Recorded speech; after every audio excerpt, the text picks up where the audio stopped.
Le 16 novembre 1978. Reprends la plume et écris, mon fils, je suis Jésus. Chaos dans la doctrine, ai-je dit, et quel chaos!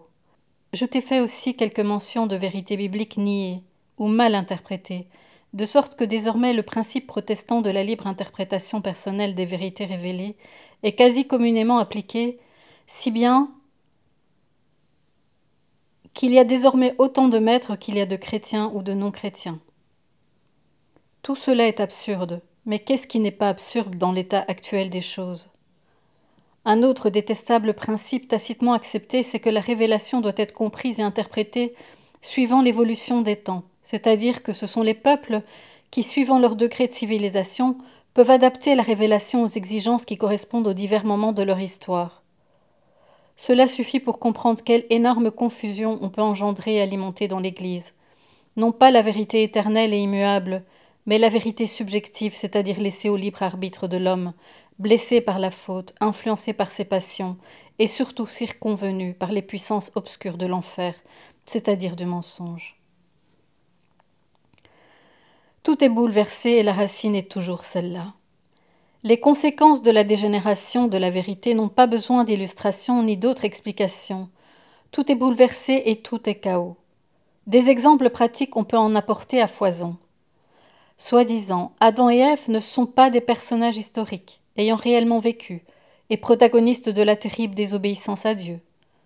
Non, ce sont seulement des personnages mythiques, imaginés par l'homme, et non créés par Dieu. Les conséquences sont d'une gravité et d'une portée telle qu'aucun esprit humain ne peut les comprendre. En effet, par ce coup d'éponge, on supprime tout. On nie la virginité et l'immaculée conception de ma mère très sainte. On met en question, on nie ma divinité elle-même. Mais si l'on nie ma divinité, disparaît le mystère de l'Église, sacrement de salut. Disparaît le mystère de la grâce, c'est-à-dire du mystère de la vie divine, à laquelle participent les hommes par le moyen des sacrements, qui tout au plus sont acceptés comme des symboles. De même qu'est désigné comme symbole le sacrifice de la messe. L'éboulement doctrinal est en cours et accélère toujours sa descente, entraînant dans sa chute tout le patrimoine de la révélation, dépôt sacré confié par Dieu lui-même à l'Église pour l'humanité, dons merveilleux pour lesquels les hommes ne lui seront jamais suffisamment reconnaissants. Tout homme se pose en maître, niant l'authenticité de l'unique, seul, vrai et grand maître que je suis, moi, Jésus. Mais d'où proviennent tant de ruines? La racine est toujours celle-là, l'orgueil. Orgueil que d'aucuns ont dompté et subjugué, et d'autres par contre l'ont caressé et alimenté. D'où la crise de la foi, qui signifie obscurité et qui ne reste pas un fait intérieur et personnel, mais se répercute à l'extérieur en impliquant d'autres personnes. En effet, si l'un ne croit plus à la validité des sacrements, on n'ira plus se confesser. Et à qui demandera des explications, on répondra qu'il suffit de se confesser directement à Dieu, et tout est réglé. On en est arrivé directement à juger plus que suffisante la confession communautaire et à conseiller d'espacer les confessions car on n'a pas du tout besoin de se confesser souvent, il suffit d'un acte de contrition. Cela est si vrai que le cas n'est pas rare de confirmants ou de communiants qui, le jour de la première communion, ont été admis au sacrement sans s'être confessés au préalable.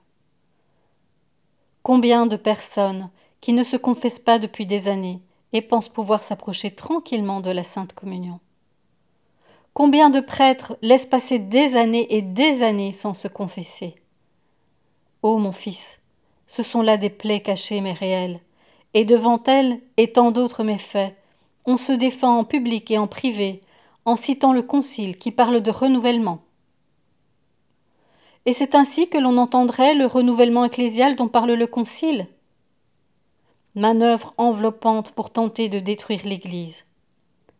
Régénérer veut dire refaire, et pour beaucoup le renouvellement de l'Église s'opère par la démolition quotidienne et méthodique et rationnelle de tout. L'auteur de ce plan de démolition est aussi ancien que l'homme. Ainsi est encore une fois démontrée la manœuvre enveloppante en cours pour tenter de détruire mon Église. À cette colossale manœuvre participent cardinaux, évêques, prêtres et consacrés des deux sexes, avec un zèle tel que vu de l'extérieur il semble vrai mais ne l'est pas.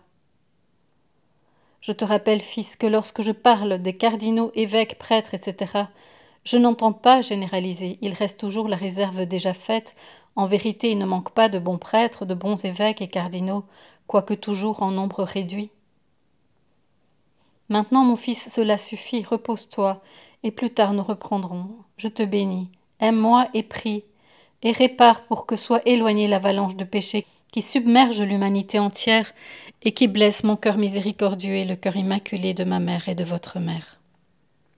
Chaos dans la loi. Reprends la plume et écris, mon fils, je suis Jésus. Chaos dans la loi, ai-je dit, et quel chaos, car il est l'inévitable conséquence du chaos doctrinal, dans la mesure où la loi s'appuie sur la foi, et la foi sur la révélation. De sorte que si la révélation et la foi sont en crise, la loi aussi est en crise. Là aussi, nous pourrions juger superflues les explications, dans la mesure où tout est rendu évident par le premier commandement. Je suis le Seigneur ton Dieu, tu n'auras pas d'autre Dieu en dehors de moi. Mais que se passe-t-il en présence de cette loi première et fondamentale ? Celle-ci est donnée comme fondement de toute la loi, car le fondement de toute la loi est Dieu qui se présente ainsi à l'homme. Moi seul je suis votre Dieu, moi seul vous devez honorer, car il n'y a pas d'autre Dieu. Moi seul, je suis la première, seule et absolue réalité, d'où proviennent toutes les autres, visibles et invisibles, humaines et cosmiques, et devant cette seule réalité l'homme doit se courber, à cette seule réalité il doit se soumettre. S'y soustraire représente une terrible rébellion, punissable de peines qui transcendent le temps et l'espace, peine éternelle donc, fait en soi épouvantable dans la mesure où il est le produit de la rébellion des puissances obscures de l'enfer, et devient un sort horrible pour l'homme qui refuse de reconnaître Dieu comme son Créateur et Seigneur de toutes choses. De tout on a fait un Dieu, sauf de Dieu lui-même. De cette sublime réalité découle comme conséquence naturelle la sainte crainte de Dieu, que l'homme aujourd'hui a non seulement piétiné et foulé aux pieds, mais il est arrivé directement à s'organiser sans Dieu. Ils sont peu nombreux ceux qui ont le respect du Seigneur, même parmi les chrétiens. Qu'il suffise de penser au déluge de blasphèmes souvent voulus, divulgués, enseignés à dessein et même rémunérés et récompensés. En une autre occasion, je t'ai dit que de tout on a fait un Dieu sauf de Dieu lui-même. De l'argent, des passions les plus sordides, de la science, de tout. Et si cela n'est pas un chaos, mon fils, qu'est-ce que donc qu'on pourra appeler chaos ? Prenons un autre exemple. Souviens-toi de sanctifier les fêtes. Tu vois de quelle façon on sanctifie la fête aujourd'hui ? Pour éviter le pire a été imaginée la messe anticipée. Dimanche, dies Domini, c'est le jour du Seigneur, c'est le jour où on commémore la résurrection. Mais pour ces dernières générations, ne comptent pas les valeurs de l'esprit, de la foi et de la fidélité à Dieu, alpha et oméga de tout et de tous. C'est la matière qui doit remplacer Dieu, la matière, coûte que coûte, doit prévaloir sur l'esprit.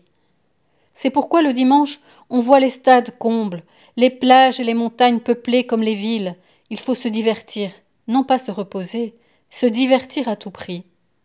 Dieu a donné à l'homme le dimanche pour qu'il se repose des fatigues, et mis à part les préoccupations quotidiennes, qu'il ne puisse oublier sa dignité de fils de Dieu, sa destinée, l'éternité bienheureuse, et pour que, se sanctifiant lui-même dans le repos et la prière, il honore Dieu.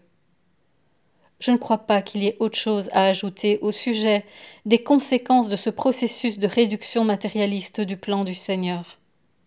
Il y faudrait des livres et non un bref message. Celui qui est dans l'obscurité voulue et coupable ne peut voir. Je t'ai parlé de gigantesques manœuvres d'enveloppement de mon Église. Ce qui a été dit concerne seulement un aspect particulier du grand plan de démolition interne et externe que l'on justifie par des prétextes futiles et ridicules, valables seulement pour ceux qui ont étouffé la foi dans leur âme, mais absolument inexistants pour ceux qui ont la vision juste et grandiose de la foi, vision qui transcende la matière et le temps, pour arriver jusqu'à la lumière infinie de Dieu. N'oublie pas, fils, que celui qui est dans l'obscurité voulue et coupable ne voit pas et ne peut voir. Voulons-nous jeter encore un regard sur la famille, autre point fondamental de l'Église ? Là aussi, le chaos. L'homme étant en crise, il ne pouvait pas manquer d'y avoir la crise de la famille, en plein processus de dissolution. La famille aujourd'hui est conçue et voulue contre Dieu. Le divorce et l'avortement reconnus et acceptés par tous les peuples chrétiens en sont une solennelle confirmation. Mais j'ai parlé de plein processus de dissolution. Pourquoi s'est-il produit? Observe le plan diabolique par lequel on est arrivé à ôter la spiritualité dans la famille actuelle, relâchement spirituel qui faisait que depuis des générations, la prière, surtout la prière communautaire, était négligée. Aucune vie ne se maintient si elle n'est pas alimentée, et la vie de la grâce elle-même, si elle n'est pas alimentée, s'éteint. C'est ce qui s'est produit dans la quasi-totalité des familles chrétiennes, de sorte que la vie de la grâce, une fois éteinte, le péché a fait son entrée. Le mariage souvent, et même trop souvent, est conçu comme un moyen de plaisir, péché et crime contre la maternité. Cela aurait suffi pour que les forces du mal entrent, pour accomplir leur œuvre infâme. Et puis la presse, le cinéma, la télévision sont en train de faire le reste. Mais maintenant c'est assez. Même si l'entretien sur la famille est à peine esquissé, je te bénis, fils, ne crains pas.